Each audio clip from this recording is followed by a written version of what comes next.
Olá, olá, turma, sejam bem-vindos. Hoje é quarta-feira, 21 de setembro de 2022. Então, a garganta está um pouquinho melhor. Vamos tentar fazer o programa ali de uma maneira tranquila, porque ontem foi fogo. Ontem o mercado fez um movimento diferente no final do dia, né? Os preços eles vinham trabalhando de uma maneira relativamente tranquila. O milho estava subindo um pouquinho, o trigo estava subindo um pouquinho e a soja estava caindo um pouquinho. De repente, o café vinha operando de uma maneira mais tranquilinho. De repente, começaram a sair dados referente às lavouras. O presidente Putin falou que estava muito barato o milho. Então ele fez uma declaraçãozinha um pouquinho polêmica por lá e os preços fecharam em forte alta. Ontem o trigo chegou a fechar com uma alta acima de 7% na Bolsa de Chicago, milho foi na carona com 2%, a soja também subiu 1,2%, o café subiu bastante também. Então, notícias que movimentaram o mercado no final do dia, e são notícias que afetam diretamente fundamentos das commodities. Por isso, o preço pode estender, não é um ponto que ele vai fazer um movimento e causa uma realização na mesma intensidade. Começando pelo trigo, o principal fator que movimentou os preços ontem, e hoje ele está estendendo essa alta. Ontem ele subiu 7%, hoje ele está subindo mais 1,12% nesse momento. A gente vê por esse candle aqui a movimentação forte, foi porque o governo russo anunciou um referendo em algumas cidades ocupadas bem ao leste da Ucrânia, para ver se a população quer e aceita a anexação, ou seja, tornar-se território russo. Então, isso já causou uma declaração da União Europeia dizendo que, se acontecer esse fato, vai haver retaliação, vai haver aumento de sanções. Como o trigo é uma das principais commodities que saem da região, é a principal commodity que sai da região, ele teve um movimento imediato, porque a oferta de trigo ela segue relativamente apertada. Houve problemas no trigo de inverno nos Estados Unidos, o trigo de primavera veio relativamente bom. A Argentina vai ter problemas agora de plantio, tanto no milho quanto no trigo, devido ao clima muito seco por lá.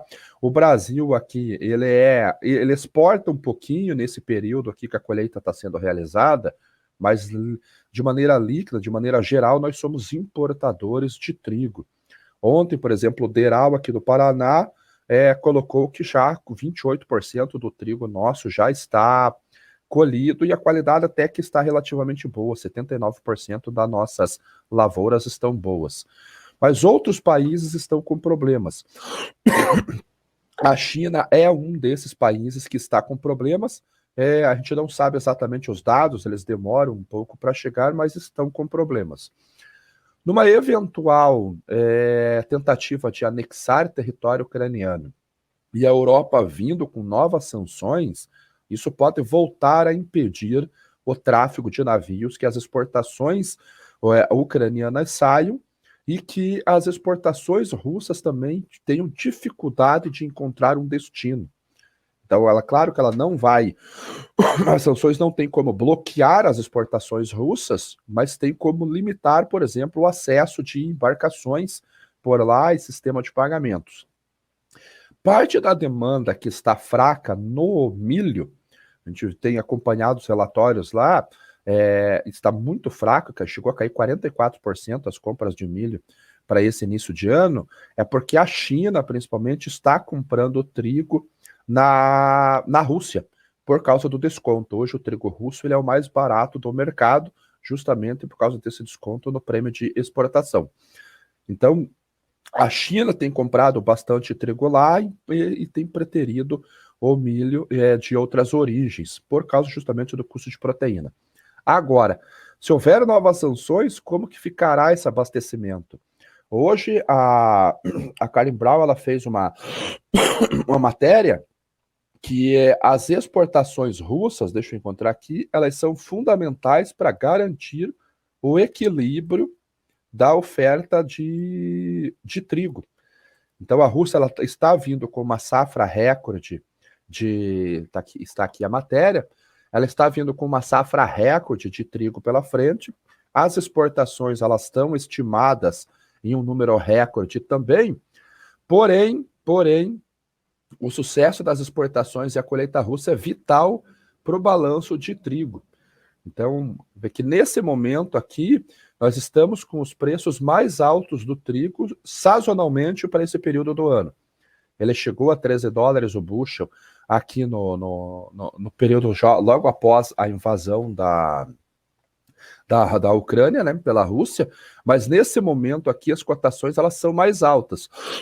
Um pouquinho à frente, a gente teve em 2007 preços mais altos, mas nesse período especificamente aqui, os preços mais altos que nós temos. Então, os estoques, eles estão baixos, nós vemos que os estoques dos maiores exportadores, a relação, né, entre estoque e os maiores exportadores, eles estão baixos, se nós traçarmos uma linha aqui. Então, o fluxo russo, ele é vital realmente para o balanço global do cereal. Qual é a notícia de hoje? Que o Putin voltou a decretar uma mobilização parcial do exército e convocou reservistas. Então, realmente, ele está se movimentando por lá. Ele fez um decreto ontem anunciando essa nova mobilização. Então, talvez ele volte a ter mais investidas, né? A gente tinha acompanhado algumas notícias há algumas semanas atrás de que a Ucrânia tinha retomado algumas cidades. Até ontem nós comentamos esse fato. E agora parece que o Putin estava pegando impulso para tentar novas ofensivas. Então, trigo voltou a negociar a $9 o bushel, o vencimento dezembro, o vencimento março 9,15, 9,21. Essa daqui, esse março principalmente, é o auge da entre-safra, né? Em maio começa a colheita do trigo de inverno. Os países já estão plantando. Condições de lavoura nos Estados Unidos do trigo de inverno, elas estão ruins ainda nesse momento, devido ao clima muito quente, muito seco por lá. Então esse trigo de inverno está com dificuldade nesse início de temporada. A Ucrânia já plantou um pouquinho, mas vai ter redução diária, então o cenário permanece muito ruim realmente para o trigo. O milho ele vai na carona, não tem como ser diferente, o milho vai na carona, voltou novamente a se aproximar de $7 o bushel. Você vê que para março de 2023 ele já está praticamente $7 o bushel. Hoje ele está estendendo a alta de ontem. Ontem ele fechou esse vencimento de dezembro com 2% de alta e hoje subindo 0,36%. As condições do milho, eles são exatamente, vamos dizer, exatamente não, mas muito parecida com a situação do trigo. Ucrânia é um dos maiores exportadores, o quarto maior exportador global. Estamos em dúvida agora se o mercado, se a Europa vai colocar sanções realmente contra a Rússia nessa situação, se o corredor de exportação continuará operando realmente após esses problemas aí, essa nova mobilização, isso já fica em xeque também. Nos Estados Unidos, nós temos visto qualidade de lavoura caindo, volume de exportação ainda muito fraco por lá. A Argentina com problemas no plantio, vai ter redução de área devido a custos. Os fertilizantes, principalmente os nitrogenados, continuam com problemas.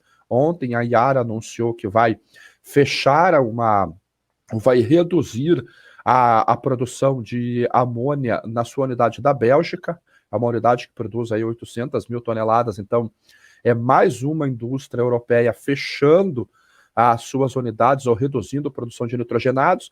Isso pode impactar o plantio tanto da safra norte-americana, que vai começar em maio do próximo ano, quanto do safrinha aqui do Brasil, se chegar a haver um novo aumento muito forte de preços, ou até mesmo dificuldade de compra do insumo. É um cenário um pouco incerto ainda.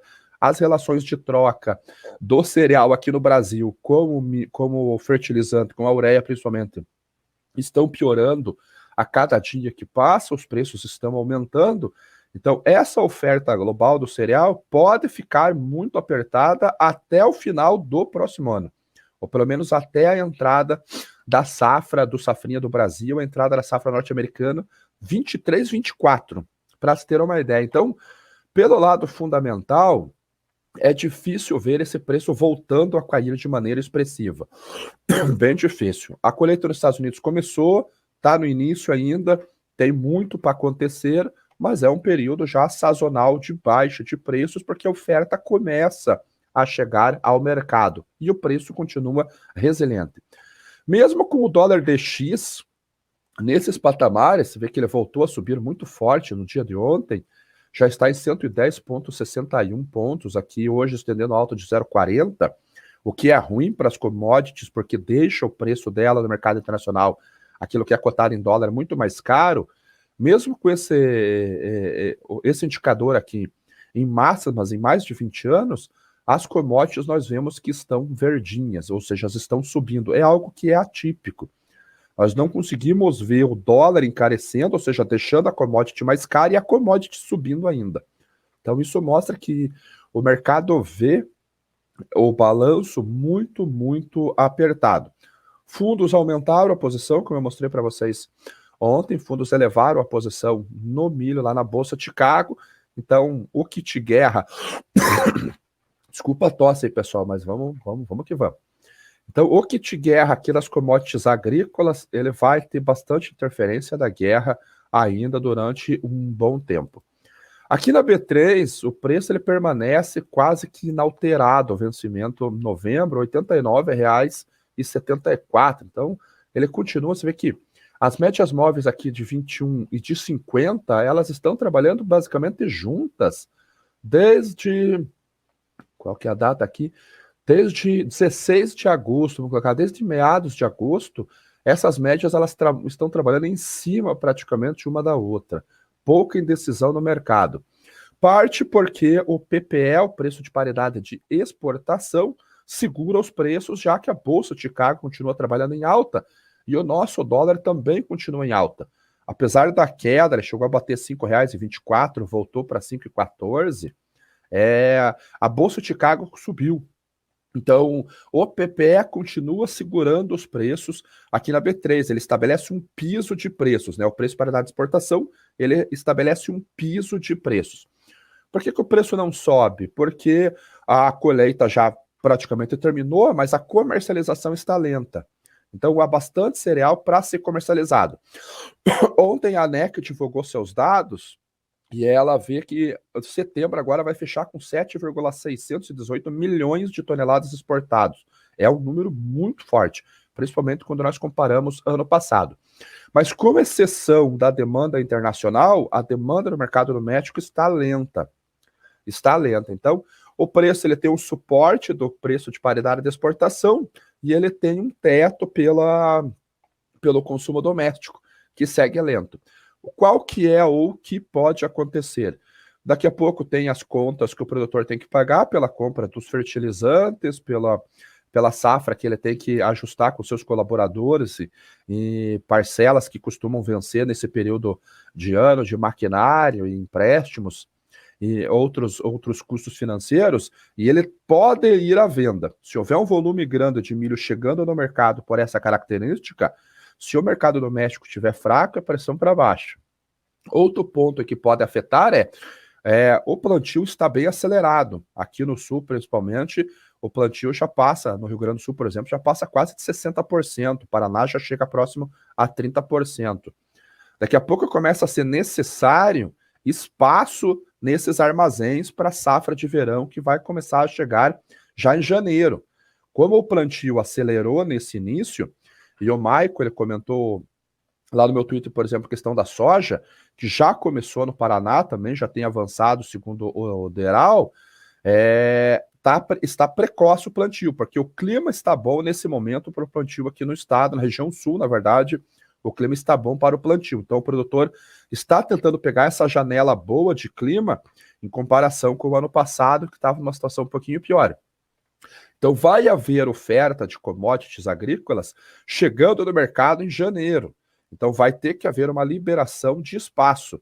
E janeiro é o último mês da temporada do milho aqui. Ele vai de fevereiro a janeiro. Então a gente tem esses dois elementos que podem vir a pressionar os preços. Então produtor, principalmente, tem que ficar ligado nessa característica de mercado ali para avaliar a sua comercialização. Soja que vinha caindo ontem no dia e de repente o preço pula para cima, fecha com uma alta de 1,2%. Hoje ele está estendendo essa alta de 0,22 já a 14 dólares e 82 o bushel. Muitos investidores ali, eles estão vendidos em soja, apostando na sazonalidade de preços. O farelo hoje ele está caindo 0,48, mas o farelo ontem subiu 2,6%, fez uma alta muito forte, nós vemos aqui, e o óleo de soja hoje subindo 1%. O que está acontecendo com a soja? Primeiro, o governo da Argentina fez uma tremenda sacanagem com o produtor rural por lá. Então, no dia 5, se eu não estou enganado, nesse mês, ele anunciou um programa para equalizar ou favorecer a exportação de soja, porque ele precisava aumentar a sua reserva em dólares para cumprir um acordo com o FMI. Então ele elevou a paridade, que no câmbio oficial está 144 pesos por dólar, para 200 pesos por dólar. É abaixo do Blue, mas bem acima do dólar oficial, para melhorar a rentabilidade para o produtor e ver se esse produtor ia para o mercado para vender. O produtor foi realmente para o mercado, acelerou as exportações, o volume estava ali na faixa de 1 milhão de toneladas por dia, então mais de 20% do programa argentino de exportação foi cumprido em praticamente uma semana, ali menos de uma semana. O programa ativo, o produtor vendendo, o governo da Argentina vem e diz que vai limitar o acesso à moeda estrangeira para esses produtores. Ou seja, você pode vender tua soja nessa paridade aí de 200 pesos por dólar. Mas se você precisar comprar pesticida, herbicida, fungicida, fertilizante, qualquer outro produto que você precise de dólares, você não vai ter. E isso com certeza fará o produtor sair da venda. Então, a Argentina foi lá, cumpriu aquilo que ela necessitava de reserva em dólar, e agora ele não vai ter acesso a dólares. Então, isso com certeza vai tirar o produtor das vendas. Essa saída do produtor argentino fará os compradores irem para os Estados Unidos, que é a soja mais barata em comparação com o Brasil hoje. Então, a China ainda precisa comprar em torno de 12 a 15 milhões de toneladas até janeiro. Grande parte dessas compras voltará a concentrar-se nos Estados Unidos. Esse é o primeiro fator que acabou puxando os preços também. Qualidade de lavoura caiu lá nos Estados Unidos também, no último relatório do USDA. Os produtores estão relatando que os grãos estão menores do que deveriam estar, então vai haver mais uma queda de produtividade. Isso é relato de produtor. E, além disso, há problemas logísticos ainda que afetam principalmente o farelo de soja, que é o que tem contribuído para sustentar os preços do grão lá na Bolsa de Chicago. Esses são os principais fatores. Hoje, especificamente, a questão da Argentina ainda pesa, e o óleo de soja está subindo 1,2% a 66,71 centavos de dólar por libra-peso. O óleo de soja vem em alta em dois motivos. Primeiro, o óleo de palma na Malásia subiu 4% hoje. Ontem nós mostramos que a Índia estava acelerando as compras de óleo vegetal lá na região da Malásia e da Indonésia. A Índia, que é o maior consumidor de óleo vegetal do mundo, o maior de todos. Então, preço caiu, governo vai incentivar as exportações para reduzir os estoques. A Índia foi lá e está se beneficiando dessa questão, assim como fez com o petróleo russo. Então, hoje o óleo de palma subiu 4% e dá sustentação para os preços do óleo de soja. Além disso, o petróleo também está subindo, 2,62% de alta no petróleo no dia de hoje. Sempre que o petróleo sobe, ele vai afetar o óleo de soja por uma questão de... Aqui é fabricação de biocombustível que é misturado no diesel. Então, acaba interferindo também pela correlação entre as duas commodities. Petróleo subindo hoje porque o Putin está mobilizando tropas, volta a ter aquele cenário complicado lá na guerra, então petróleo subindo hoje. Ontem ele chegou a fechar em baixa. Então, olhando o gráfico, a gente poderia colocar que ele está em tendência de baixa ainda. Olhando para o fundamento, eu continuo acreditando na alta para o fim do ano. Ainda eu tenho para mim entendimento que em dezembro, no máximo até dezembro, esse preço volta a subir. Setembro ainda é o fundo sazonal do segundo semestre das cotações do petróleo, mas no final desse mês, sazonalmente, ele já começaria um movimento de alta. Então, fundamentalmente, eu ainda sou construtivo para a alta realmente do petróleo. Café. Hoje o café está caindo, mas ele teve 2 dias de alta, 2 dias de alta forte. Então, aparentemente, hoje ele está realizando um movimento técnico. Você vê que a queda neste momento é muito baixinha. Eu acredito que ele pode até reverter essa queda daqui a pouquinho. Mas o mercado está começando a cair na realidade dos estoques mais baixos ou da produção mais baixa do que aquelas estimativas iniciais. Então, voltando para aquela análise que nós vínhamos fazendo aqui no programa desde o meio do ano, setembro realmente se confirmou que não havia ainda fundamentos no mercado ou realidade no mercado para o preço subir. Então, o vencimento de setembro fechou na faixa ali, 210, 212 centavos de dólar por libra-peso. Colheita terminou, produtores estão fazendo as entregas do seu café agora, ou seja, a execução do contrato nesse momento, e começam a aparecer aí os buracos nos relatórios das principais entidades globais, né? A Rabobank, USDA e tudo mais. Ontem a Conab soltou o levantamento do café e reduziu em 3 milhões de sacas, só o café arábica. Ele saiu de 35,7 milhões para 32 milhões e uns quebradinhos de produção para essa temporada. Então são 3 milhões a menos. Com essa produção, estima-se que o estoque brasileiro de café vai ficar em 7 milhões de toneladas, o que é muito apertado. Um estoque confortável seria por volta de 10, 11 milhões, 11 milhões e meio de saca aqui no Brasil. Na ICI, ontem foi mais um dia de queda nos estoques. Eles estão em 515 mil sacas nesse momento. É o estoque certificado da ICI mais baixo desde 1999, para você ter uma ideia. E tem só 3 mil sacas aguardando certificação. Então, a oferta para o próximo ano vai ficar, na verdade, não vai ficar apertada, vai haver um déficit na oferta de café. O Rabobank ele já fez uma revisão da sua projeção. Ele saiu de um superávit de 1,7 milhões de sacas por um déficit de 1,3 milhões de sacas. Agora, ele precisará mudar, ele precisará rever, se ele for seguir o relatório da Conab, rever a sua estimativa. Então, eles ainda estão prevendo 41 milhões e meio de sacas, mas eles vão ter que reduzir realmente a sua expectativa. Então, hoje, eu atribuo esse movimento a uma correção técnica, afinal de contas, nós tivemos 2 dias de altas aqui, então é saudável você realizar lucro. Ninguém vai ficar posicionado numa commodity após uma alta desse tamanho sem realizar, pelo menos, parcialmente o lucro. E eu acredito que esse movimento, ao próprio longo do dia de hoje, ele pode reverter. Então o dólar aqui, como eu já comentei com vocês, está subindo. Hoje à tarde sai decisão de juros norte-americanos, 3 horas da tarde, depois tem a declaração do Jerome Powell. O dólar nosso aqui é uma situação controversa.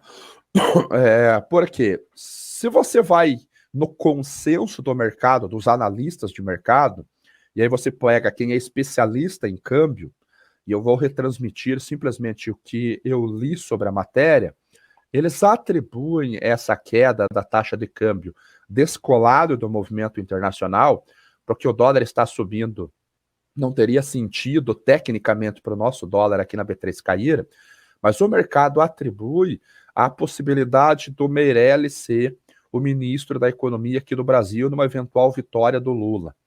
E isso acabou animando o mercado. Se é isso ou não é, eu não tenho ideia.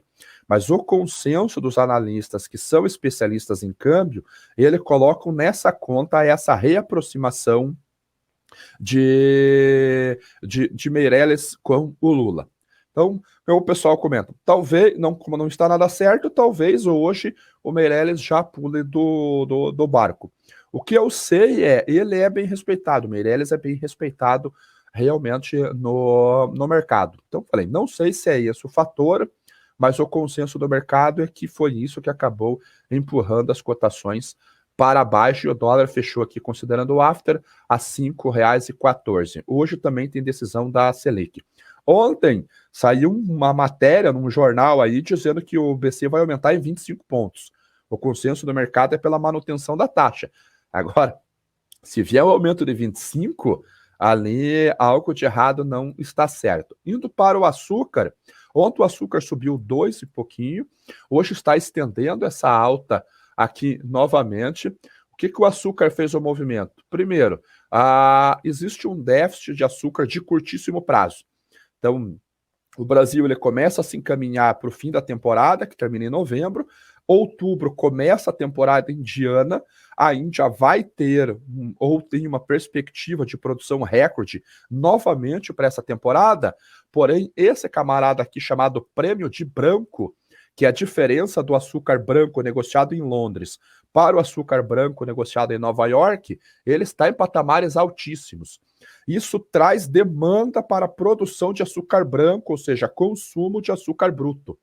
Então, isso tem elevado a demanda do açúcar bruto no mercado internacional, no momento que a gente está indo para uma entre-safra do maior exportador, que é o Brasil, para o início de uma safra na Índia. Então, daqui a pouquinho a gente deve ver a Índia anunciando suas cotas de exportação. Aqui no Brasil, ontem a gente mostrou que o etanol está batendo recordes de exportação para a Europa. Então, o mercado interno ele desaqueceu devido à redução dos impostos da gasolina, pela arbitragem que tem entre gasolina e etanol. O preço do etanol também caiu, ele deixou de ser viável em comparação com o açúcar para a usina aumentaria a produção de açúcar, isso acabou derrubando a cotação do açúcar, mas as exportações nossas estão compensando esse déficit na arbitragem. E nós temos uma expectativa de exportar 600 milhões de litros de etanol essa temporada. O recorde nosso é 477 milhões em 2010. Então, realmente, o mercado internacional de etanol tem ajudado as usinas aqui no Brasil. Então, esse é o cenário de hoje. Hoje a gente vai ter, segundo o calendário, estoques de petróleo mais tarde pela Administração de Informação Energética dos Estados Unidos. 3 horas tem decisão de taxa de juros pelo Federal Reserve. Depois tem a declaração, o discurso do Jeremy Powell. E no final do dia tem a decisão da Selic por aqui. Ok? Então vamos dar uma olhadinha nas perguntas. Aqui, bom dia. O Felipe aqui, para quem está vendido contrato futuro de soja para vencimento em novembro, qual o melhor manejo nesse momento? Isso tem que ver lá no Discord, lá, Felipe. Se você quiser assinante, lá, pergunta lá no Discord, que daí esse é um conteúdo exclusivo para quem é assinante. O Vicente postou várias alternativas lá de rolagem de posição para quem tem interesse. Então, melhor dar uma olhadinha lá no Discord do Commodities em Foco. O Marco aqui, 20 milímetros de chuva no Paraguai nessa madrugada, 43% da área plantada, 60% de meta até o final do mês. Quanto custa uma trava de soja em 14,50 o bucho? É a linha do dinheiro da meta, vai ficar quase o preço do contrato futuro. Muito, muito, muito caro.